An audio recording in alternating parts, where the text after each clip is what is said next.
social security and how to revamp social security. Let me start by saying this is a flagship project for this government, and the President has been very passionate about saving for the future. I know NSSF has been the fund that has been taking care of this, and maybe challenges have been there before, and want to speak to are the contributions that are made to NSSF.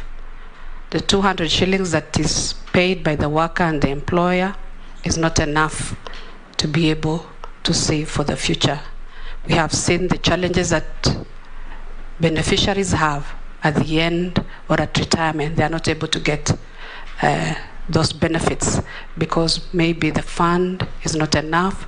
It has not been invested in income generating projects.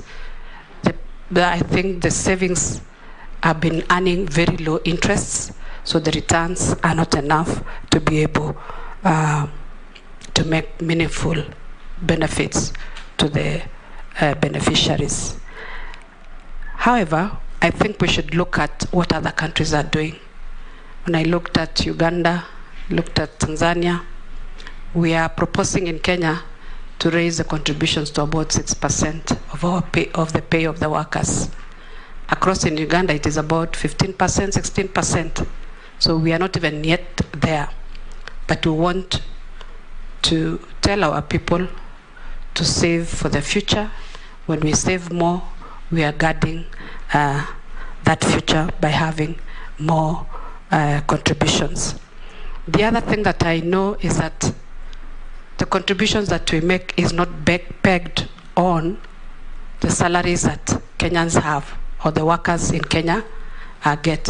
For example, the person who gets a salary of 1 million still pays the 200 shillings. Really,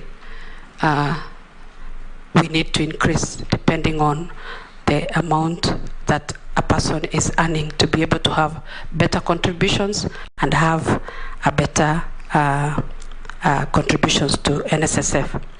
The other thing on universal social security is that we need Kenya to be able to be at the standard of ILO, where we have social security standards. The international standards are very high, and Kenya has not ratified that ILO standard, and we are yet to reach there.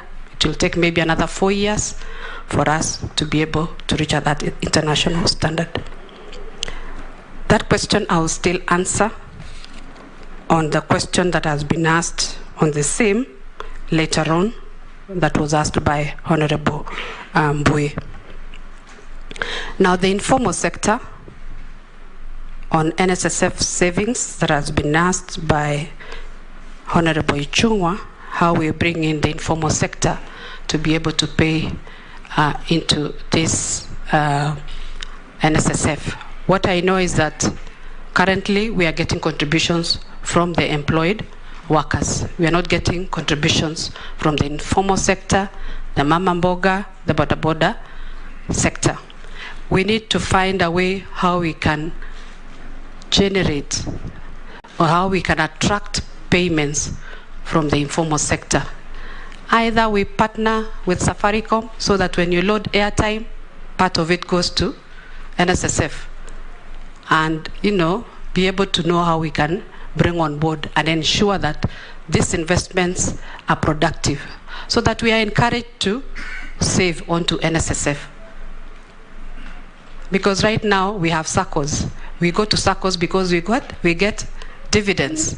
So I think NSSF should also be able to attract these people on board and be able to benefit the informal sector. Honorable Ichung'wa has also asked about the humane operations of the migrant workers.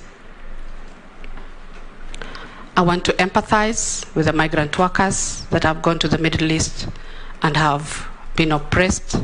They have been mistreated. because of their stay there. And I want to say, no parent, no guardian sends a child across to the Gulf to expect them to come in a coffin or to expect them to be mistreated. They go there because of unemployment. They go there to look for jobs, to be able to improve their households back here. And I want to promise that I'll get to the bottom of this issue. And this issue has led to many deaths. When you talk about 62 deaths just this year, even that one life that we have lost as Kenya, we should find out what is happening. And I want to promise that I will look into it. My first action will be to look at, if I'm approved by this committee, is to be able to discuss with my counterpart in Saudi Arabia to be able to see what we can do to improve the conditions of these migrant workers. I'm happy to report that Parliament was able to approve 60 million to be able to create a safe home where we can put our migrant workers, the Kenyan workers who are in distress. Once we have them there, once we have the houses, maybe we can have those who are in desperate situations to hold them there as we prepare them to come back to Kenya, or even put them in other employment.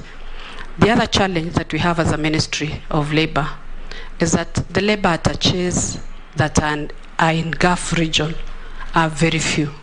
For example, in Saudi Arabia, we only have one staff, one labor attaché, that handles over 210,000 Kenyans who are spread across Saudi Arabia.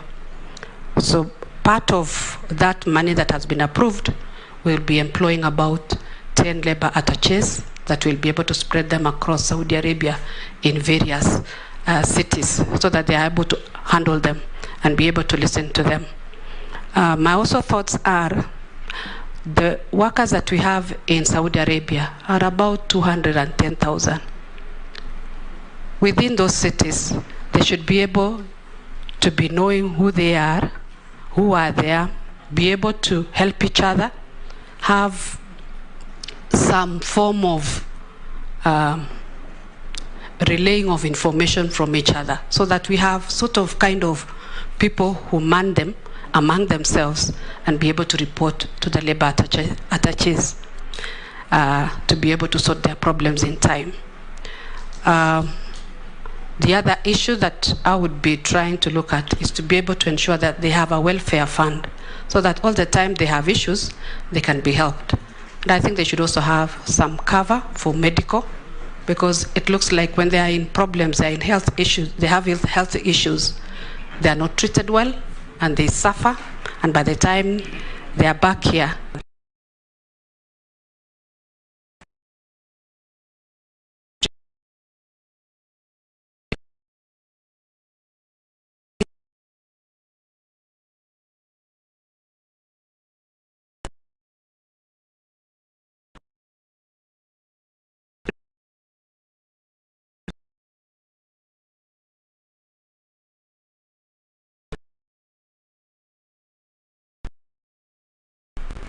our neighbors, Uganda, Tanzania, Rwanda, Ethiopia, there are 11 countries.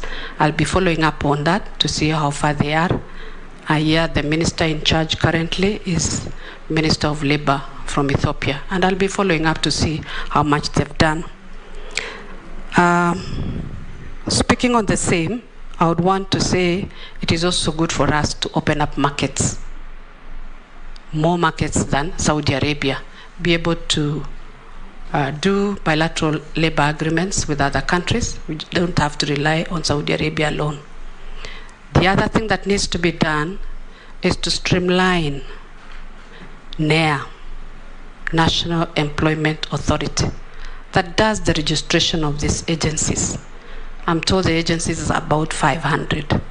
There could be gaps within those agencies. And it is a multi-sectoral committee that does the vetting of these agencies. The Ministry of Interior is involved, the Ministry of Foreign Affairs, is involved. We have the DCI. We have almost 10 government organizations. That committee needs to be relooked into, streamlined, be able to see what these agencies are doing and ensure that they are doing the right thing. The other proposal is to ensure that there is pre-departure training for these migrant workers.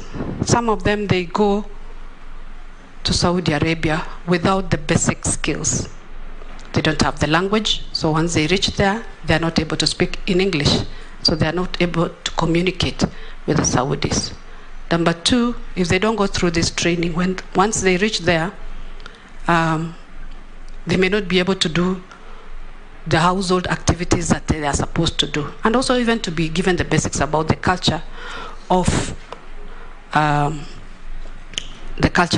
Saudis. So my thoughts are, we have a mandatory pre-departure training and ensure that no Kenyan domestic worker goes out without that training to go and work in that country. Point of intervention, Honorable Chair. The